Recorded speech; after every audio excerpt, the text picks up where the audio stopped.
तो generally beer market की व्याख्या क्या है? अगर किसी कंट्री का मेजर इंडेक्स 20% से ज़्यादा अगर करेक्शन में होता है तो उसको हम लोग बियर मार्केट कहते हैं। तो इस हिसाब से नेस्डैक को छोड़कर सारे ग्लोबल इंडेक्स सिर्फ 8 से 16% ही करेक्शन हो गए हैं। इसका मतलब ये नहीं है कि हम बियर मार्केट में नहीं है, हम लोग बियर मार्केट में ऑलरेडी है। कैसे, मैं बताता हूँ। अक्टूबर 2021 में स्टॉक मार्केट में जो हाई बनाया था, उस हाई बनाने के बाद स्टॉक मार्केट सिर्फ रेंज में ही रहा है।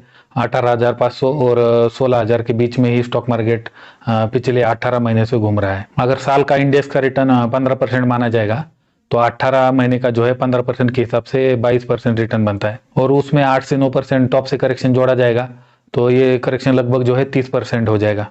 तो इस हिसाब से टेक्निकली हम लोग बियर मार्केट में नहीं है, लेकिन फिर भी जो है बेसिकली हम जो ये टाइम करेक्शन को अगर पकड़ा जाएगा तो हम लोग ऑलरेडी बियर मार्केट में चल रहे हैं। अगर आप लंबे समय से स्टॉक मार्केट में है तो आपने एक बार नोटिस करी होगी कि इंडेक्स जो है ऊपर से 8-10% ही करेक्ट हो गया है, लेकिन आपका पोर्टफोलियो जो है इंडेक्स से ज़्यादा थोड़ा सा करेक्ट हो गया है। क्योंकि पोर्टफोलियो में ग्रोथ स्टॉक होते हैं, तो ग्रोथ स्टॉक क्या होता है कि जब करेक्शन चलता है तो इंडेक्स से ज़्यादा करेक्शन में चले जाते हैं। इस हिसाब से जिन लोगों का ग्रोथ वाला पोर्टफोलियो है वो तो पहले से ही बियर मार्केट में जा चुका होगा। तो ये बात तो जान ली हम लोगों ने कि हम लोग बियर मार्केट में है, लेकिन ये बियर मार्केट कब खत्म होगा और बुल मार्केट कब शुरू हो जाएगा? स्टॉक मार्केट में अगर बुल मार्केट आना होगा तो मेजरली 2 फैक्टर जो है इसके लिए जिम्मेदार होंगे। एक तो है ग्लोबल फैक्टर्स और दूसरे है इंडियन फैक्टर्स।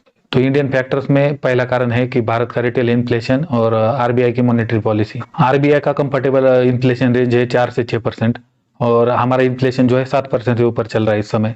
जब तक ये इन्फ्लेशन 4 से 5% के लगभग नहीं आता तब तक आरबीआई जो है रेपो रेट को बढ़ाती रहेगी, और जब तक आरबीआई रेपो रेट को बढ़ाती रहेगी तब तक वो बड़ा पैसा जो है स्टॉक मार्केट में नहीं लगेगा।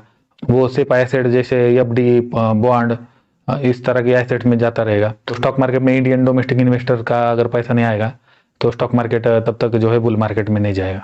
इंडियन फैक्टर्स में दूसरा कारण आता है कि इंडियन कंपनियों में जो है निगेटिव का खबरें आ रही है। जैसे अदानी ग्रुप के बारे में अभी रिपोर्ट आई थी, उसके बाद अदानी ग्रुप बहुत ज़्यादा करेक्शन में चला गया था।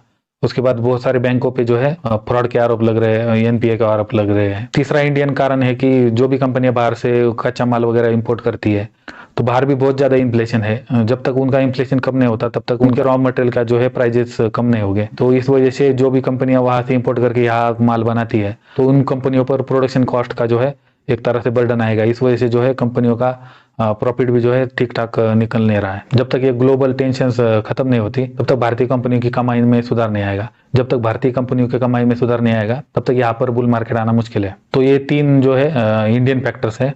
ग्लोबल फैक्टर्स में पहला आता है कि दुनिया का जो है इन्फ्लेशन बहुत ज़्यादा बढ़ गया है। उनके जो है 40-40 साल के एवरेज से ज़्यादा वहाँ पे जो है इन्फ्लेशन होने लगा है। वहाँ पे इतना ज़्यादा इन्फ्लेशन हो गया है, इस वजह से वहाँ की जो सेंट्रल बैंक्स है वहाँ की ब्याज दरें बहुत ज़्यादा बढ़ गई है।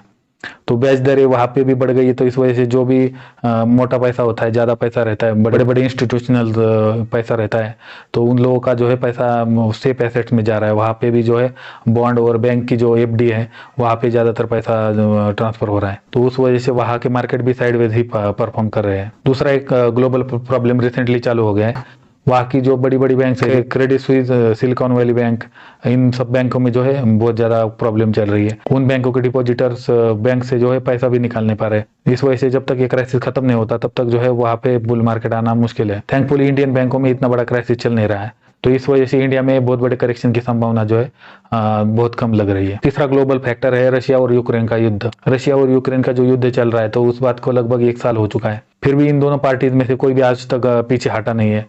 रशिया और यूक्रेन पूरी दुनिया को बहुत सारी चीज़ें एक्सपोर्ट करते हैं और इस वजह से ग्लोबल सप्लाई चेन है उसमें बहुत बड़ा मेजर रोल इन दोनों कंट्रीज़ का है।